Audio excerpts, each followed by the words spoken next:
Today, we're making a cutting board.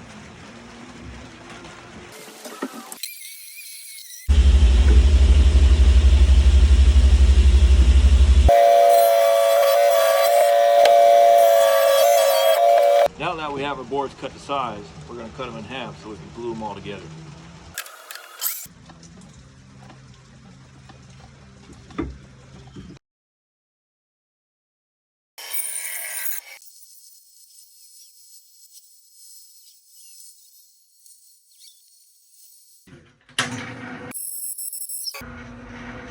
Palmer.